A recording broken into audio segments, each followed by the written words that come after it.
Good morning. I am higher vibrations, and so are you. And it has been a very fascinating couple of days for all of us.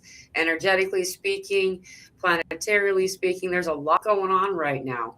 We're in the shadow of things that have just already occurred, and we're moving and already in the shadow of things to come. So if you're feeling some kind of way, if your energy is all out of whack, there's a couple of things I'm going to say really quickly before I introduce my guest. Is A lot of us are feeling crazy, weird emotion in the body, some kind of the balance of that energy feels very emotional, like sadness, even irritation or frustration. Some people reported uncommon rage or incredible anger that just come up and burst and stuff like that. So if that's you, know that you're not alone, that there's a lot of us out here that are experiencing those types of things, and just keep your hands and feet in the right at all times. Here to talk about this and much, much more, our friend Varleigh. She's come on the show quite a few times already. Her channel is Lavender Sky Panther. She's the only Lavender Sky Panther. If you do the search, I noticed too. It's really easy to find her. And the name of her channel is linked in the description of this video too. So if you want to go find her there. I also see that we're multi-streaming to her platform. So welcome everybody coming from every direction. How are you today, Varleigh? Hi, thanks for having me on. Thank you for that beautiful introduction and more. And I just want to say I am present with a capital P, present, and I am here. And thank God, the last few days, like you said, you look over the past few days, crazy energy. So not so present in those days, but happy to report today, right here and right now. I'm so happy to be here with you and all the beautiful energy that you bring. And I feel it too out in your community. And I'm happy it's restreaming because I've tried. You send me the link and I try to connect it. Sometimes it does, sometimes it doesn't. So welcome to everybody from all over. Right. And you're doing well? Yeah, How's thank it you. going? Yeah, How's it going on your side? Did you have orange juice? That means it's a good day, right? I have orange juice. Every day's a good day. I do find that when I'm connecting with spirit more, that my body requires more orange juice. It's just something that, I don't know, 3 a.m. kind of thing that's turned into I just know that about myself. I So, just mean a good body day because, some days it's like, oh, everything can go in. And other days it's like, nope, you got to fast. Or, meaning me too. It's like, or nope, you can just have carrots today. Or don't even think about it. You're just having water. And if you do anything else, you just have to go in willingly and pay for it, which I do sometimes. I'm going to have that anyway. hey, by the way, for those of you in the audience, will you let me know how our audio is? Is Varleigh and I about the same level? I'm finding it difficult to get a reading on that. So if anyone wants to chime in while we're talking, I'd appreciate that. Yeah, the body's regulation process is changing as we raise more and more of our DNA out of dormancy. And so it's like growing pains, and we're going to be noticing it. Actually, this is March. We're in March now, girl, and this month is the month of healing.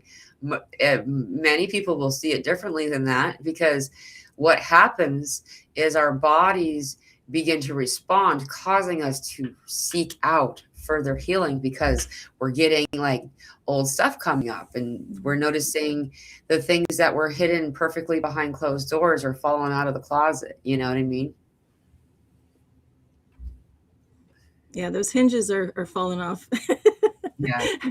Some of us are feeling unhinged. Like you said, I was doing errands today, and all of a sudden I heard this altercation break out behind me. I was sitting in the car in the shade waiting a kind of pseudo Uber duty, and I was waiting in between, and all of a sudden I'm like, oh no, is this going to escalate? And then I was just saying, asking my divine team, do I need to step in here? Is this for someone else to take care of? Because I really don't want to have to break up the fight. It's like, come on, kids, stop. So then I was thinking about it for a second, and I'm like, well, I don't want to get out and physically break it up, although I have been known to do that with non-animals.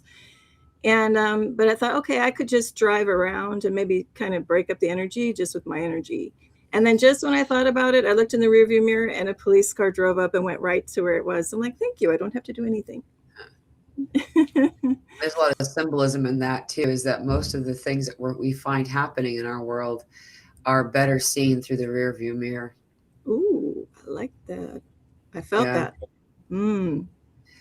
Most of the Mm-hmm. gifts I find that we notice or that we receive are in that way as well, where we'll be, thinking that what we're doing is, some type of a penance or, I know a lot of people have said it is, do I just have a curse or a hex or karma or, Mm. all these things. And then, if you just change your perspective, most of the time you'll actually see it at the end. As soon as some of it's in the rear view mirror, hindsight, then you're able to see, wow, and you would, that's the way about these gifts that we're getting, Varleigh, because stuff is like hectic, right? We're getting all kinds of weird stuff happening right now. And a lot of times we think that we're going to be receiving a gift because that's what spirit's telling us. And so we're expecting a shiny bow and ribbon kind of present. And when they hand us this lump made out of like fish guts, and literally it's byproduct of human waste, and just all kinds of nasty, and you're like, this isn't the gift. And it takes a while to rip through that wrapping to actually get to the gift itself sometimes, and each time we find that when we remark to ourselves that we would never go back and change that. Like, we're grateful for it after it's through, you know, after we've gotten through that part, and I think that a lot of people right now are at the edges of the end of it. So maybe perhaps more people than not right now are able to see a hindsight or rear view mirror of the gift that they've been drudging through so many months or even years. Yeah, and in the last couple of months, I've been reminded through examples popping up in my life, real time, that it's now, in previous live shows I've done, I kept getting over and over, it's, that was then, this is now. Yeah. And if not now, when? And for me, I'm being called to show up and remember it's a new me coming to the table. It's not the old me who maybe played this role or that role. It's like I'm coming into a new scenario. So therefore, why would I act in the old ways or do the old habits or the old things that I used to do? It's a brand new me. It's just like our leveling up with the light coming into a light body and not being able to eat certain things. We're being, at least I've been asked in the last few months through very some, seeming chaotic examples. Okay, how would you have responded then? But all of this now. You've come into a new you. We come into a new you every moment, but Yeah.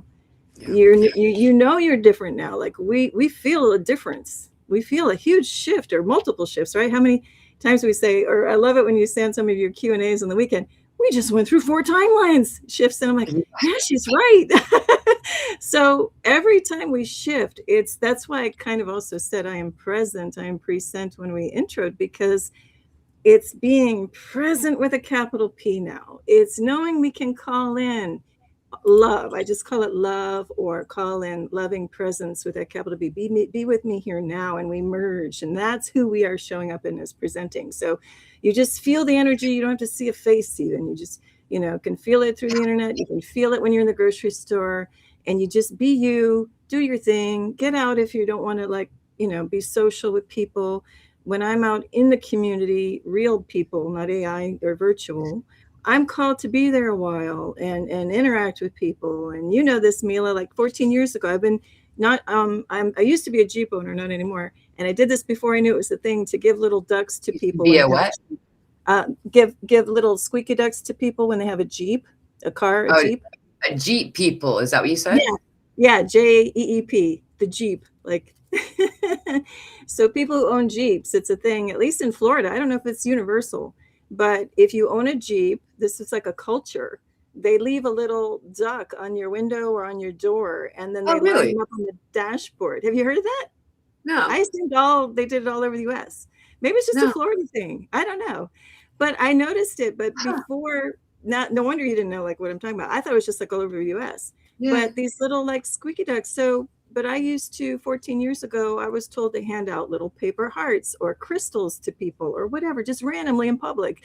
And if I'm like, what, why does spirit want me to do this? It felt a little weird, but then it became second nature. And so I needed something that I could give out in bulk that wasn't too expensive.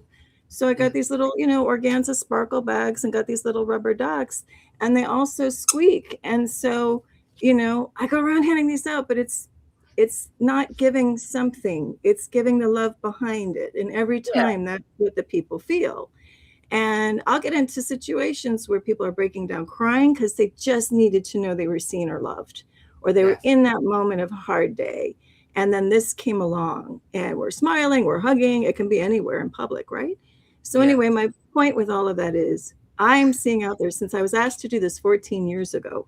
I'm bringing this up because I'm a barometer of what's going out in the stores everywhere and see how people are feeling. Like I noted, in the parking lot, people were kind of popping off.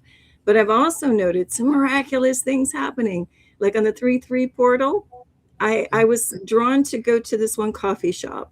And I'm like, I don't really want to go there, but something said you're going there, right?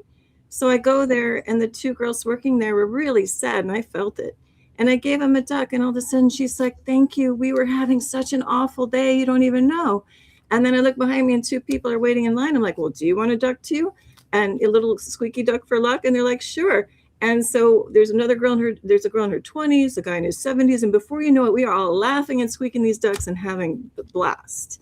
Awesome. And so for over 14 years, I can tell you, when people go, oh, if there's no hope in the world, things are so bad. No, if we go out and look at each other face to face and just remember we're all human and we all wish each other well, these are miraculous things. But the most miraculous thing about that wasn't that we all did that. Later, this has never happened to me in 14 years. I asked each of them, I said, yeah, I said to them, I didn't even expect to be here. And they go, oh my God, me either. She goes, the one girl says, something just said to come here. And then the other guy goes, yeah. And he's like in his 70s. He's like, I was driving along and something said, find the nearest coffee shop with his name. And he showed up there and we're all looking at each other like, this is so cool. It's like when you talked about when people have the same dream and then you realize you all had the same dream. I haven't had that, but this is the next best thing. So anyway, I just want to say, even though we got crazy energies, we also have some amazing, miraculous energies happening. Yeah, definitely.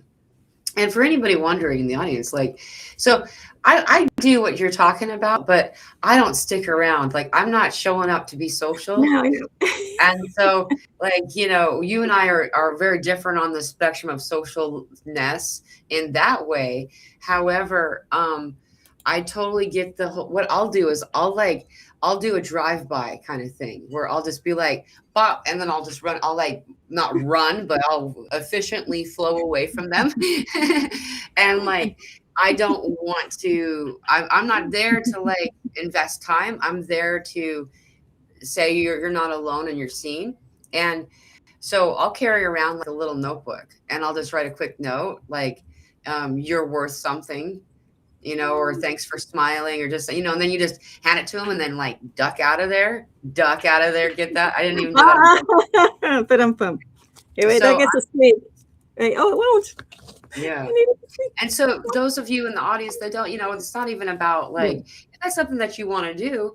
It's, it really does impact a person. One time I did it when I had my phone up backwards on purpose in my pocket so I can like take a video so I could see them respond, because I didn't actually but I don't usually see. I don't want to be there for it because I got stuff going on. I got my own life. But like, point being, it doesn't have to cost anything to do this type of thing. It could be a scrap of paper that you've written just a couple of nice words on, It can also be silent. You can also just be sitting there and just say, I wish somebody well. There's so many different ways. And what's beautiful is, I know we're like on different ends of, not even ends, but each of us brings our unique way. And that's why we're here, as many as there are stars in the sky and more, there are us. And we each shine in a very different way when we're doing these things. And it can't even just be being in the space and being you. You don't need to do anything. But the reason why I bring this up is I was invited long ago, 14 years ago, to just be creative. And for me, it's also just creative expression. And then what can we do with like $0 also at the time, and use recycled paper and just write a note, grab a a beach pebble and write love on it, or just infuse your love into it. But the point is, it's not about the things. It's whatever is comfortable in the way for us to express the love. And it can just be closing your eyes and imagining the whole place lighting up. I do that often too. Or just smiling, like, we say, just smile, or not, or just be there. Because we can be in our lowest dumps and God works through us. And I've said that example many times. I may have just cried, and I walk into a grocery store and I'm like feeling so bad. But then everyone starts smiling, and I'm like, okay, that's not the me here, the 3D me. Something's coming through. So wherever we are, God is. That's the point. And we could be in the dumps. We can be smiling, passing things out. Won't matter, because we get worked through regardless, if we, are open to that and are here for that. Anyway, but it's fun. It's very creative to see in what ways, as unique as we are, that we move around in the world. And we know, all of us know, we're here to spread that love. And like you said, it's a different flavor, and everybody's a different piece of the grand puzzle. And that's the best part about it, is that as we make these connections in the world, in our lives, you can do this. Like you said, you don't even have to leave your house to send love and energy to people, but just whatever, variety you choose, we begin to be able to see more and more that we are the puzzle, and the puzzle is God, or creation, or the universe, or any word that you're choosing to assign. It's still the same thing.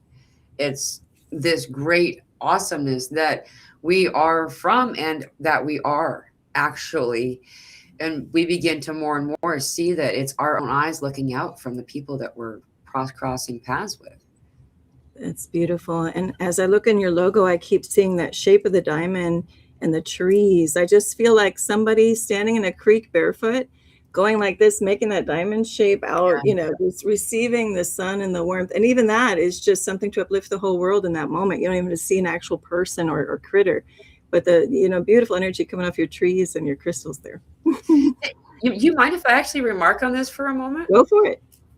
We're doing a retreat in Arkansas here. It's going to be in Mount Ida, and this is an example. This is the logo, Soul Arbration, and it's the Diamond State, because it's the only place in the country where you can have where you can mine diamonds naturally. There's natural diamond mines here. Anyway, it's going to be an amazing retreat. It's going to be for the solstice, June 19th, 20th, and 21st. And if you are interested in joining us, you can go to this website here, and you'll be able to find out more information regarding this retreat. It's going to be amazing. We're only selling, I think, 33 tickets total. And so it's going to be a real intimate gathering. So if you're interested, you can look into this. There's also a 2 or 4 payment plan, if that's something that resonates with people more. And we've made it so it's affordable for a very broad audience. It's crazy how I just want y'all to come. It's not really a business thing. Like if I was trying to make money, I would have. Some people charge like $2,000 for half of what we're going to be offering. You're going to take home diamonds and crystals with you that you've mined yourself. So anyway, that's the link there if you're interested in joining us. So yeah, but I feel, and this is very much what the land is about here. That's why I'm so drawn here, is that the land, it's a very fascinating thing. These places are called the mountains, but they're not mountains, they're plateaus. They're the most ancient plateaus known. And these plateaus are on natural aquifers that can send out over 800 million gallons in a single day of pure water, gallons. And it's just one of those places where you come here and you can just harmonize. And honestly, after we're done with the retreat, I'm probably going to take some example of that and put it. I like the diamond in my background. So thank you for letting me have that conversation to bring that up. Yeah. So you're actually in a part of the world too that you've been drawn to in order to do energy work there. And I was wondering, if you wanted to discuss something, because I noticed you'll make these really cool videos on your channel that have like the bamboo, and you can just the sacred energy of this. It's really cool. Like seeing the bamboo in the wintertime is really helpful to people. It's so that beautiful green, even when it's probably not the most beautiful example of the bamboo. Because I mean, I think that you're in spring now, aren't you? Well, it's kind of on the cusp. So it's Florida. I was down in South Florida. Now I've had it made bizarre. I didn't ever plan on moving, but I'm more up through Central Florida now, where it gets colder, and so it's a weird mix. Like it was in the 20s, a few weeks ago, and now it was 90 something. So we're going through a radical, flip flop, but it's enough to give change of seasons, which we really didn't have down in Miami. Things shed and leaves fall, but they fall at weird times that don't make any sense to the usual winter, spring, fall calendar. It's like I got to rake up all these leaves and it's in a crazy month. But here it kind of follows a little more. But what I am learning is I'm learning the nature and behavior of bamboo in a Florida setting. So I'm sure it behaves differently if you're in the hilltops of China. But what Mila is saying, I was called, again, this was not anything I ever anticipated in my life to relocate, and especially not to this place. And I even scouted other places because it was clear and a move was imminent. I just didn't know where. So I even checked out other places. Ironically, I've even checked out a place in a different state called, well, the real name is Crystal Mountain, but they named it something else over that. The original name was that. But it turned out, nope, I was only called there just for a day, probably just kind of a grid clearing or something unbeknownst to me, and then immediately ushered out of there. So where I landed now, I could not ever have anticipated. I know some people do a vision board saying, oh, my dream home, or I want to move here, and this is what it's going to look like. I never had too much luck with those. I mean, I did when I was still unawakened in the 3D world, but after awakening, that stuff never worked for me. So what I did say is, of course, I want to go somewhere with like your title of your channel, higher vibrational, where there's loving people, whatever. But as far as like moving to the actual land, little, postage stamp where I ended up, I didn't say like, I want these trees or I want that. I just said, like, let's have it feel good. Right. So unbeknownst to me, that meant the entire property is encircled by like 6 or 7 different types of bamboo. That was never in my vision, like let there be bamboo. I didn't even know it was possible for it to grow here, Yeah. So there's all this bamboo. And I've done the video shorts out when I feel good energy from them, but I was reluctant in winter because they were looking dark and dreary, but interesting nuances were coming with this bamboo behavior. All of a sudden it was more about the rattling sounds and the tap, tap, tap and the music the bamboo was making in the wind without all the leaves. And it's going to sound different when all the leaves are there. So it's going to be interesting. I'm just going through not a full cycle yet with this bamboo to learn all the different aspects of it. And when I first got here, the joke was, well, gee, what can you make with bamboo? Because it's like everywhere. Like I should be building huts or rafts or pipes and little pan pipes, And so we'll see where that journey moves along. Yeah, there will be more bamboo in the future on my channel or whatever. But it's got such a beautiful energy. And actually, Millie, you were the one that told me that it's a grass. For me, it feels like trees. Oh, yeah. Technically it's a grass, but you said, no, yeah, they feel that they're trees, because I had a session with Mila about this. Bamboo came up strong.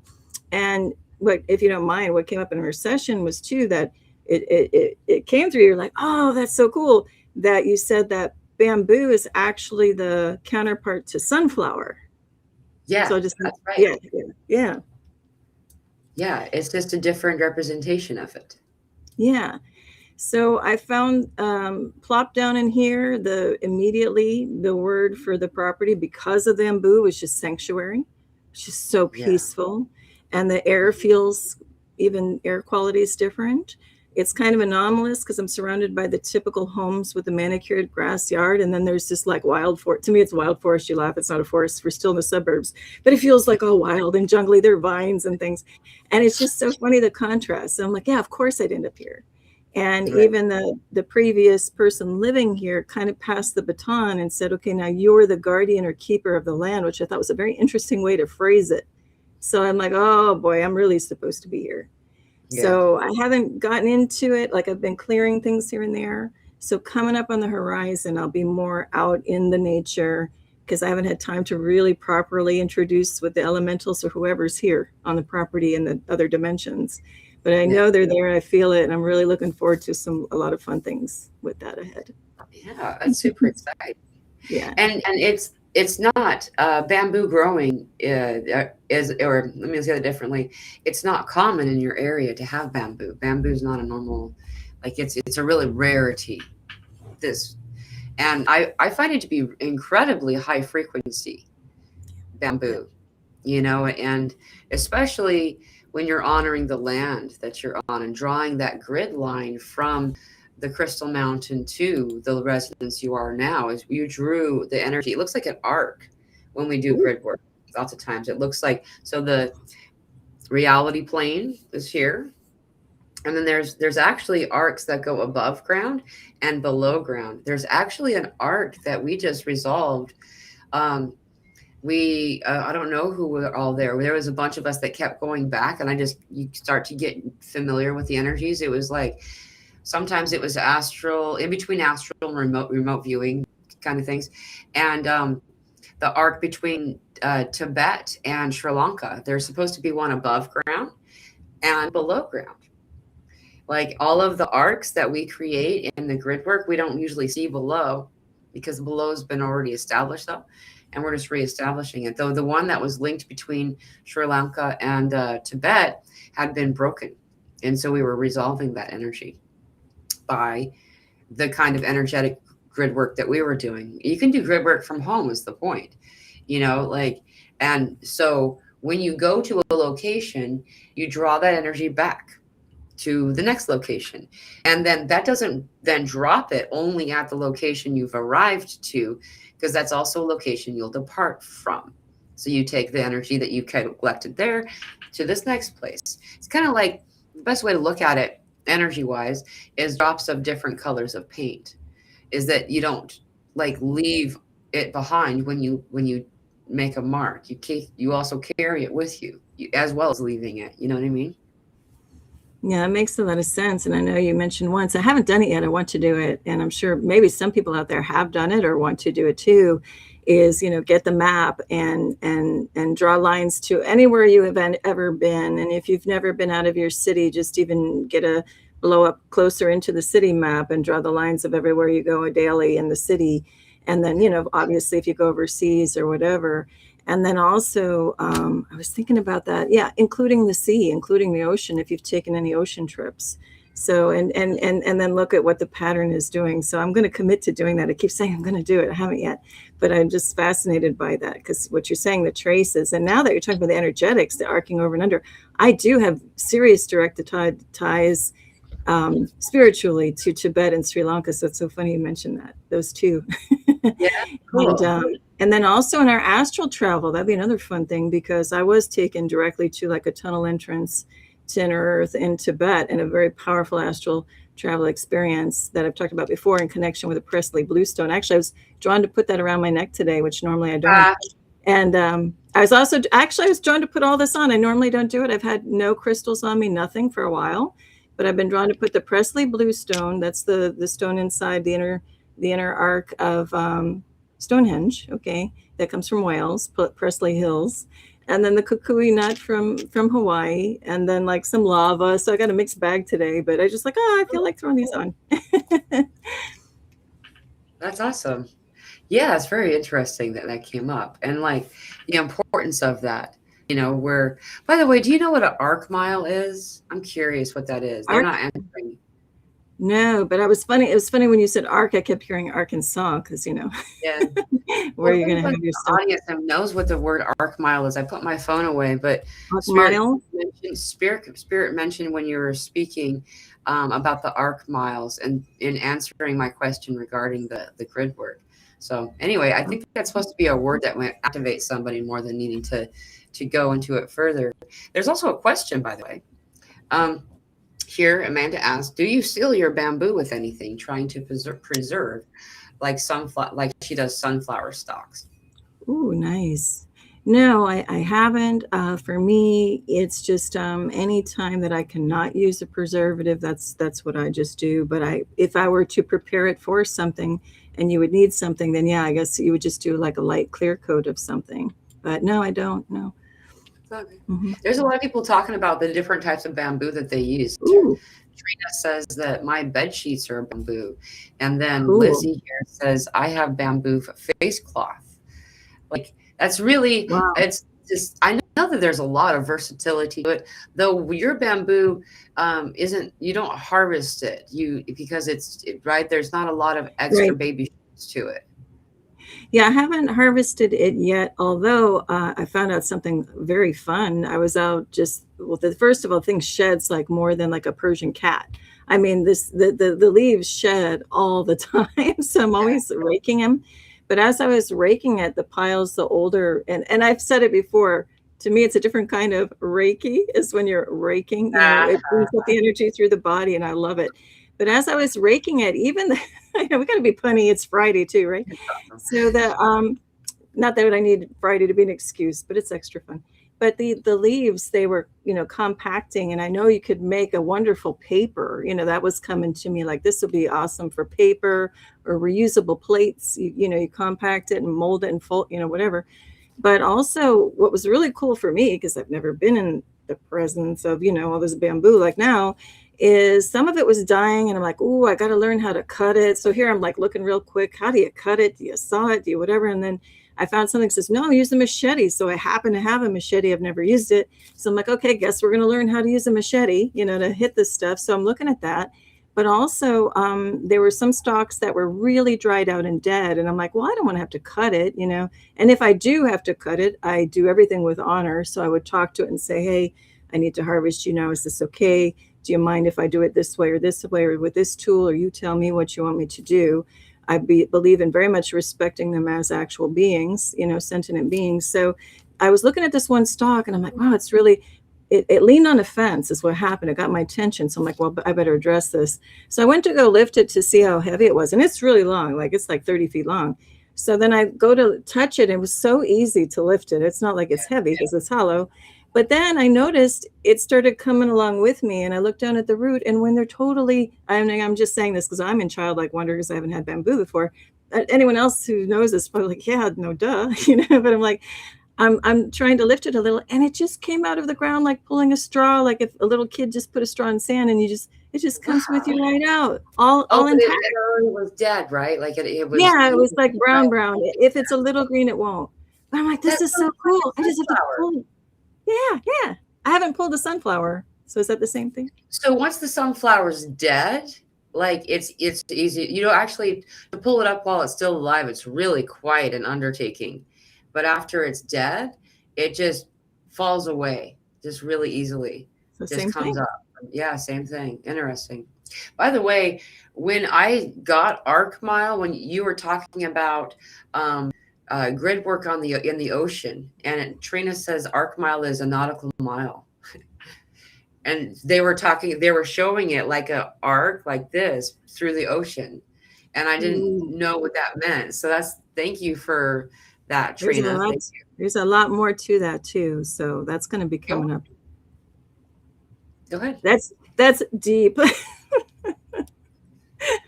Like the ocean. Yeah, no, and actually I'm also getting a visual on that. One of my relatives decided to, through the car insurance company, if you basically sell your soul and say, yes, you can track me, they take an extra whatever off your bill. I would never do that, but this, family member did. And my family member had a boat. And so they didn't distinguish between his car and his boat. So however it was, because it was through his phone, it was tracking over the phone. So he started driving the boat out into the ocean, and then they're, pinging him that like he's going too many miles, whatever. They're counting those miles against him, but he's in the ocean on a boat.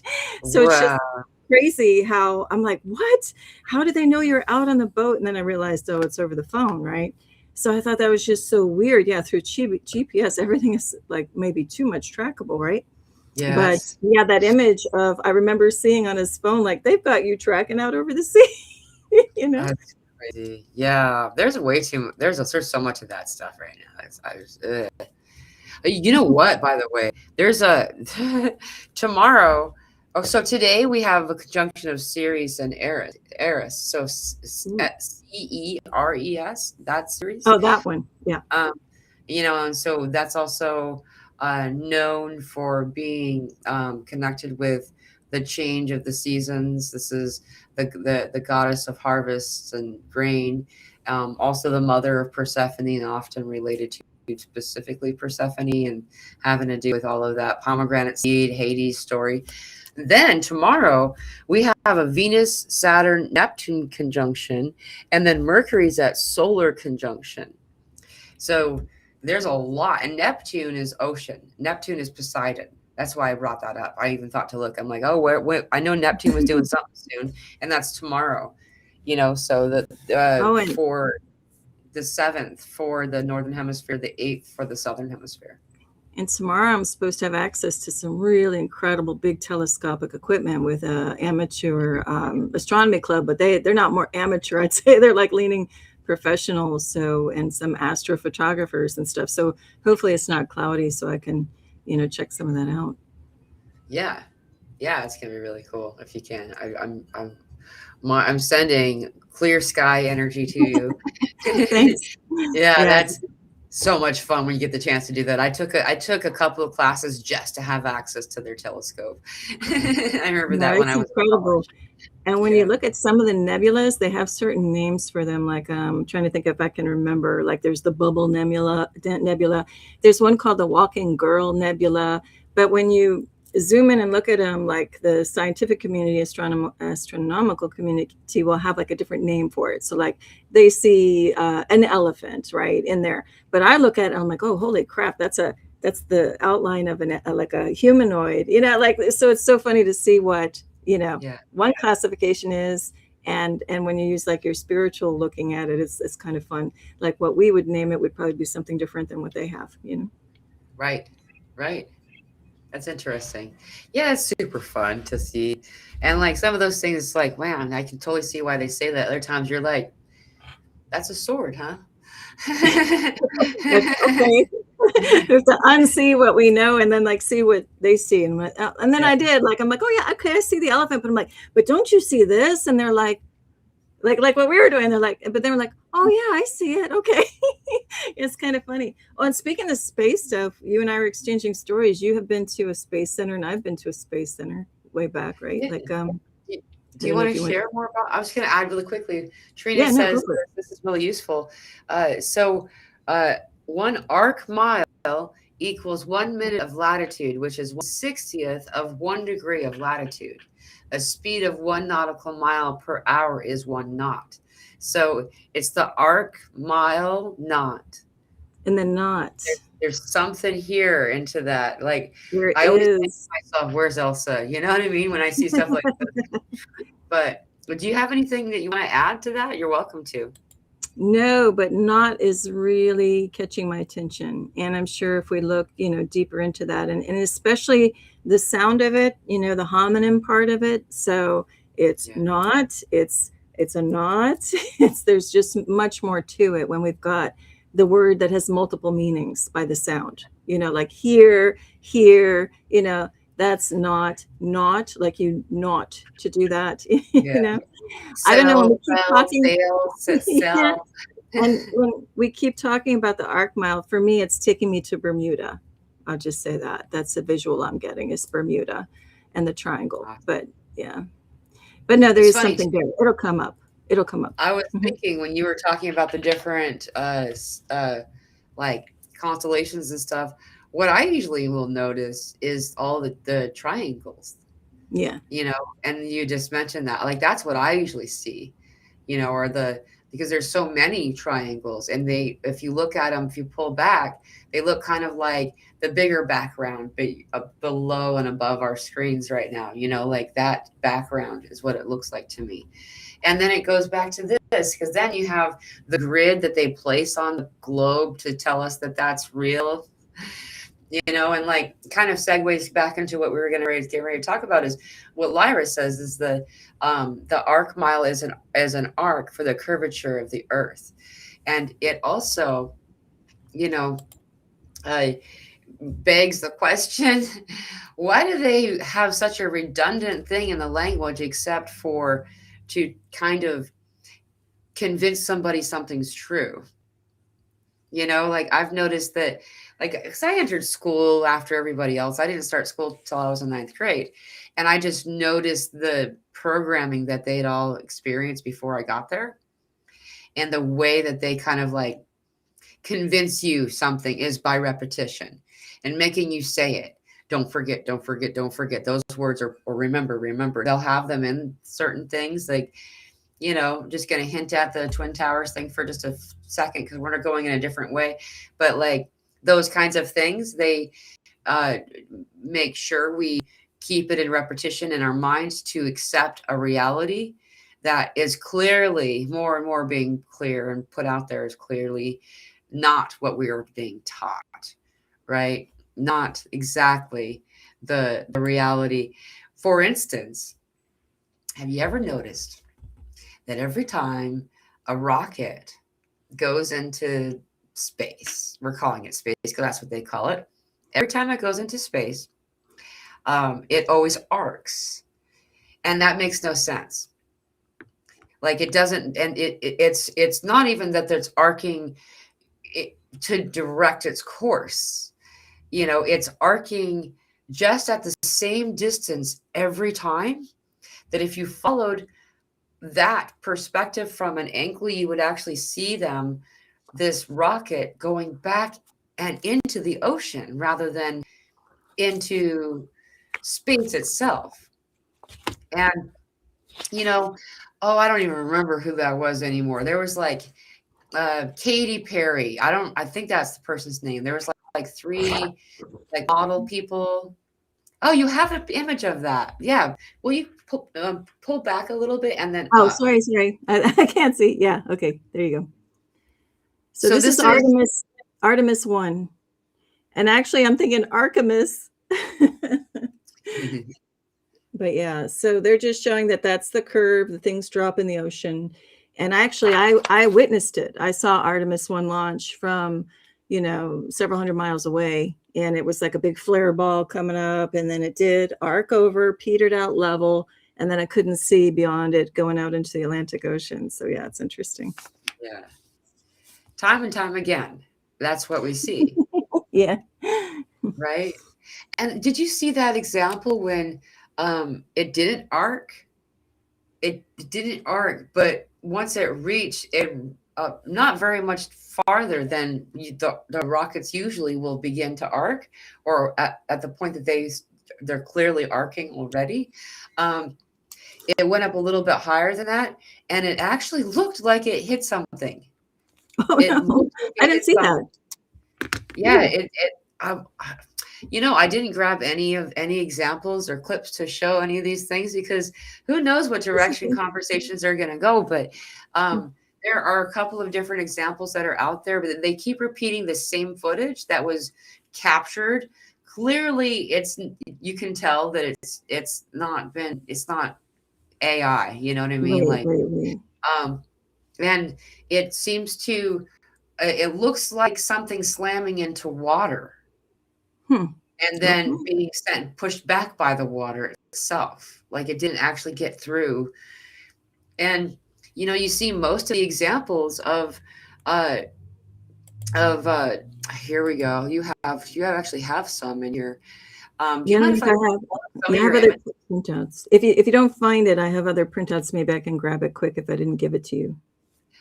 Is the dome around the earth Oh, okay. example?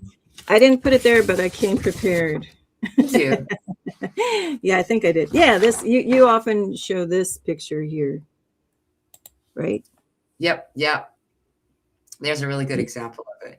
So if you'll see the stars and all that stuff on the side of the stars, that would be considered what is a firmament. The firmament's actually referred to in the Bible, as well as a variety of other ancient texts, as just a regular accepted thing.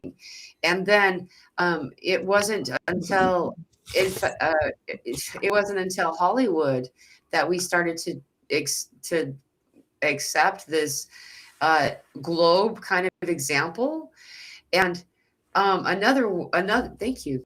Yeah. Another example of it, it's perfect, is this I have a many worlds picture that it'll show. This one specifically is oh goodness, here we go. This one's based on the stories of Odin. I'm trying to get this to open. Hold on one moment. The tree of Idris, and sometimes yeah, that's the same one I'm getting ready to pull up. That's exactly the same one. You are well, on. You gave this one to me. Okay. Was it this one? Were you going to look at that one? No. Yeah. Oh, yep. That's another one. You see, if you look at the screen, I have one up. And yep. So this concept implies a flat plane, and though it doesn't show the dome or the firmament that has been widely accepted to be over it. Now, I'm not saying I'm a flat earther or I'm a round earther. I'm not any of those things. What I'm saying is, why is it that these examples are found time and time again throughout our cultures and our different, schools of thought, until around the time that the beginning of just before the turn of the century into the 1900s, there was a bunch of things that happened.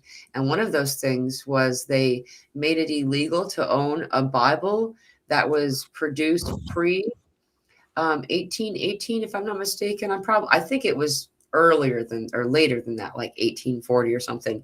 But anyway, all of a sudden it was called treason to own one of these Bibles. And if you look through most of those Bibles, there's a lot of things that have been changed about them. Though one of those things is that there's a dome over a firmament image in the Bible itself. And so why is that? Why did they take that away, is what I mean. You know what I mean? Well, and what I get too is there's a lot of code in the apple. So you slice an apple and that's a toroid. So for me, the earth is a toroid because you have to have that energetic flow, and it can be more like an apple. It can be more like a donut, but a toroid can be like a flattened donut because you got to have that simultaneous flow in and out continuous. There's nothing stagnant about the earth. And then when you get into it, this is an example by Honey C. Golden's channel. I think she got it. She had a vision, and it solves it. It shows you that flat earth and toroidal theory are all the one and the same. So here's like a side view of the earth where it's a flattened toroid. And on top, there's a dome with a flattened area. So in plan, that's that same dome in plan. Oh, wait now? Oh, sorry. Okay. So for me, it's never just it's flat or it's not. It's everything, because also depending on where we come from, years and ancients of years, because we're timeless, we'll each have maybe a subtlety, a different facet of understanding of it. But this to me is the sense I'm getting. It's a toroid. You still have the energetic flow coming in here. And there's a flatter portion where this dome sits on top of this experimental little thing like a petri dish, which is us, the known lands. The unknown lands sit out there. So that's where your extraterrestrials are, not just from the galaxy. They can be from inner Earth or also lands outside of whatever we're calling where we are. And then she's showing there's a hole that goes into inner Earth, at the top and the bottom. So for me, that makes sense. We've got it all. We're all right. All of us are remembering something. It feels true because it is true for each of us. And there's some may resonate more with this part. Some may resonate with inner Earth. It's because it's all possible, because in creation, everything exists. Yeah, that's exactly the point. Yeah, I totally agree with you. That a lot of these things we have learned to discount because we were like, oh, that's, some heathen or something, somebody who didn't know. We have all kinds of words cast around us, tell us these stories. Here, let's fix that. Whoa, Well, a little bit different than I meant to do. There we go. yeah, it's like all over. I had another photo. Also, here's another one that I was going to pull up real quick is that, oh, wait, I got to close that one so I don't mistake. To this one you were talking about just a moment ago, here's another example of it. Known lands versus everywhere else. Yes. So this known lands part right here in the center, it's not a very good image because you really can't read if you get closer, but you can see like Asgard's right here, just positioned just like the other example I showed a moment ago. If you look further though, you actually see like mermaid lands and the ocean of Tartars and things that are out. See, this is right here. This is Earth. In this example, they're showing that there's, ancient lands of Anak and just further and further. Some examples, the mountain ring.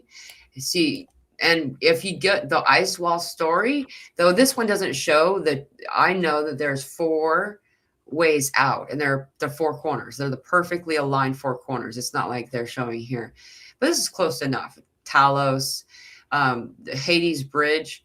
And Hades has been mistaken for being some type of evil entity when in the Greek mythology of it, if you go deep enough, old enough, I mean, you'll actually see that he is the gatekeeper or the bridge keeper, the one that stops people from going to the sacred lands. He is the guardian of inner earth, basically. And so when we're going to inner earth, we're actually going into the angelic ring, which is examined there. And so, it's something fun to consider these topics. I mean, to know that we know there's more than what we're being told. That's at least true. And I didn't see the person's handle. It was a little complicated, but once I saw it on the screen, but I think he or she had an emoji of a rainbow.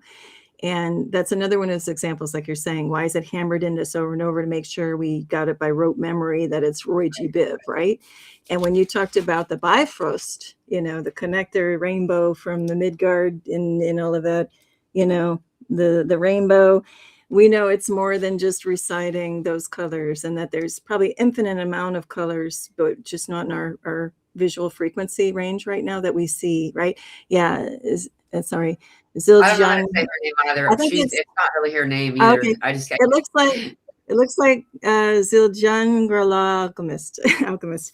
Yeah, so that rainbow, yeah, there's something there, right? So we have to recite the planets to the point that there's an acronym like my mother serves whatever 9 pizzas, like for the Mercury, Venus, Earth, Mars, my very something mother, I never did those. I know. So it's just like, but I always loved learning the planets, like in 2nd or 3rd grade. I'm like, I want to learn them, but now I know why, because we've got our galactic ties. And it's like, they always have you start from the sun and go out. Why not go from outer space in? And, and we know there's so many more than just those and all of the moons that we're not being told and all that too, right? But the whole ice wall is very interesting because in that one example you had, which I think you had a better one than this one, but there's a white ring around, which is that Jormungandr, big white, big snake in Norse mythology. But that could be a representation. It could be the snake energy, could be an actual giant snake, and it could also be the representation of an ice wall or an ice ring, So it really gets fascinating, all of this. And I never would have entertained an ice wall. That just came up on my radar newly. But now I'm like, you know what? Okay, I'm on board, dial me in on it because the reason why I got my attention before I even saw maps like these was Star Wars, and I know you haven't seen the later ones, but the one that was released right before the shutdown, that one, the very opening scene, they're flying through with the Millennium Falcon through a iced city, iced planet thing, like a floaty thing. It looks like an igloo in space. And then the pilot says to Chewbacca, how thick do you think that ice wall is? And then they bust through the ice wall out into space. And I'm like, oh, that was a hint drop. That's a tell. So then when I started seeing maps like what you're showing, I'm like, you know what? There's something to this. Because they always give major hint drops in the Star Wars movies. And now I'm like, you know what? Why not? We know so precious little about our own planet because the knowledge has been hidden. And now we're awakening to within the knowledge that, wait, I remember this sounds right. So I'm not going to listen to the other stuff anymore. Let's go adventuring. What's really going on our planet, or, outside of it or inside of it. I wanted to share that and to kind of discuss it a little bit too, to add to what you were saying is that, so here we go. I didn't mean to close that. So the previous image I showed you guys is right here, right? And so if you pull out farther, then you'll see here's the Pleiades, the lands of Orion, lands of Mars, Wow. Anunnaki's lands, Sea of Horus. You've got, and the thing is if you've are very much of a reader, you may have read the Odyssey by Homer, and you'll see all of these things are exactly as he had said, land of angels, like lands of Seth. There's lands of custodians, and it's actually goes far. I don't remember where I got this image, but you can see that it came from someone's YouTube channel because they have a link up here. I've had this for a while, and I don't really know where I got it from. Someone sent it to me, and point being is there's so much other options that are likely that it's worth allowing yourself to consider its possibility, right? There's a lot of things that we'll see that are true, that are clearly true. For example, going back to the arc of the rainbow, you'll find this to be true all the time. I've traveled enough that I've noticed this. I'm one of those rainbow watcher people. And you'll notice wherever you live that you will, every time that the light is right, the rainbow will be in a specific spot. It'll be in the same direction. This the main location. You'll figure it out once you're there long enough. Now, this is weird. When you're in Utah, it's directly overhead. When you're in Texas, in fact, Houston specifically, it's right up near the horizon. Here in Arkansas, it's still at the horizon, but just above it. Now, I'm not like pretending I'm some massive scientist person, right?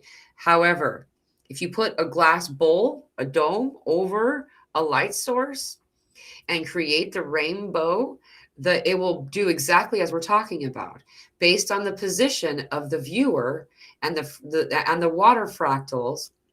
The prism will be caused through this refraction, and all this stuff. Anyway, it will be lower and lower on the bowl depending on where you are looking from.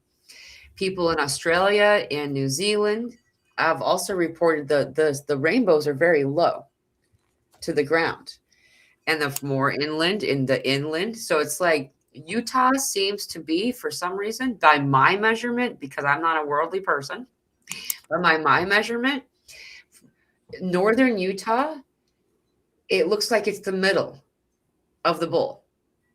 Wow. And if you actually go through some of these ancient texts and stuff, Utah, Arizona, the Four Corners. Pardon me? There's something about the Four Corners. And the Four Corners are included in that whole line are actual physical places in the Bible. This is like Bethlehem or whatever, like it's crazy. I know it sounds so out there, but why is it that every landmark looks the same as the Bible says and it's called the same thing? Yeah. I used to think that the locals did that to try to like legitimize their religion, but it's got ancient roots. You know what I mean? So that you brought up the rainbow, it had to be mentioned. Yeah, and I think, there's more biblical centers like that, like you're saying, everywhere. So it's not just like man came out of the cradle of civilization over in a desert over in Africa or whatever, which, by the way, wasn't a desert. Probably at that time it was lush and had water, and, but it's even said in North Florida or Florida meeting Georgia and somewhere else, there's a lot of biblical names. Even gopher wood is there and it's nowhere else on the planet. So you could say, oh, well, that's the cradle. So I think it's kind of like that map you're showing with all these different lands. I think that the idea of the Bethlehem and all that is like everywhere, like your grid behind, all of these points, because there's too many cases with the same names, that's just not an accident, Right. Mm-hmm. Right. And then, I mean, you got Venus, you got all the planets. If you like pull out far enough, I'll bet, you know. And, I know we all do this in some way. Though when you go up and to look at the planet in an astral kind of way, um, you don't ever notice whether you don't ever what you see, what you're looking at is like, it looks like one of those, we used to call them tutus actually, the little cardboard tubes that you get out of like toilet paper or something like that. It feels like you're looking down through something like that. You're on purpose not seeing the outside of it. But this is something that's really fascinating. It's when you go up, it feels like you're going through gel. It doesn't feel like you're going through air. It feels like you're going through very liquid substance, but very gelatin-like. It has that almost like the skin of a bowl of soup that's been sitting for too long kind of feeling to it. And there's these weird things that are kind of caught in, like, it reminds me of the 80s, those big old tubs of hair gel we'd get with like hot pink colors on the label, like that's what and then like the little bubbles inside. That's what it looks like when you're going through, and the bubbles are someone, like a plural of someone, like there's people or things or something kind of, and maybe that's what the firmament is. Maybe it's a thick gelatinous you're bringing up two key things I got to say right away. I think the arc mile that whoever was kind enough to bring up, to me, as you're talking, the arc mile is that silver cord between, as we astral travel, that connects us to the earth. I don't know why I'm seeing that the actual cord, the silver cord that connects us with our body, there's something to do with the arc mile, and probably arc in the sense of arco, like in Spanish, it's arco iris or arco verena in different languages. So something about that, what that is. But also that gelatinous thing, the only very real dream visitation I had by my dad who passed. He was pushing through something like you're saying, that the hair gel, and he was coming, and it was so close, and then I had a thought and it disappeared. So somebody coming in from the other side, there is something about that gelatinous stuff. So cool. Very cool. Very cool. And then Amanda, she remembers LA gear gel. Oh my gosh, that was a time of Le Sport sac, that parachute material on those bags. Yeah, the 80s, right. The big hair. Yeah. The hair gel. Oh my goodness. And the introduction of the Nintendo. Was that 80s? Oh, I don't remember. Oh my gosh. Was Mario the first one? That was when my dad started to work for Microsoft, and that whole thing. Oh, okay. Was the 80s. And we got to play video games before anybody else did. We were the testers, cool. And we were given, I think, probably like 25 cents a game or something like that. So that when the adults probably got a lot more, but we were just excited to get to play a video game no one else had played before, Oh, that's wild. Yeah, you're the originals. Yeah. Back when we used to think we had to blow on the cartridge, and it was just that you needed to like pop it out and put it back in. And so I had a T-shirt for the longest time that it was a it was a vacuum cleaner that said "You suck," and then the cartridge said "Blow me." Oh, that's funny. Well, we should probably wrap this up. We got to get going. But man, this was a fun conversation, Varleigh. I really did appreciate this. So thank you for being on the show. Likewise. No, and thanks to everybody commenting. I caught some of them, even if we didn't get to touch on them all. We're taking them in. And if anybody else gets more in that arc mile, there's so much there, and a knot and everything. That's going to be fun to see where that goes later. Yeah. I'm not a nautical person, so for that word to come up, I really had no origin for it. But you were talking about the ocean, and I was saying Bermuda. Yeah, I think I'm definitely going to be doing some research regarding Poseidon a little bit more than I was before too, because there's some Poseidon stuff there. And it's funny because MU has been coming up on my mind before this, and Bermuda has mu in it. So I think there's a cross connection. and also transmute has mu. So there's something coming up with that. Yeah, for sure. And on top of that, you know, we have a lot of things right now about Neptune being in Aries. Neptune being in Aries is a big deal. There's almost 14 years left of it, and wow. every time that Neptune, which is Poseidon, goes into Aries, we have Mm-hmm. a spiritual um, um, reestablished energy. Like Spirit calls it a spiritual re-evolution, is what they call it. They break the word down a little bit better. And so it's and arc mile is exactly 1852 meters, or 1.15 statute miles. Interesting. There's something more about that. So I'm gonna dig into that a little bit more. If I We get need to anything, marinate. It needs to marinate a little bit. but once again, thank you so much for everyone who joined the conversation today. We appreciate seeing your comments. I read every one of your comments. And thank you for your engagement. And once again, Varleigh, thank you for being here. Thank you, I look forward Mila. to talking to you again Everybody. soon. Bye. Bye. Blessing.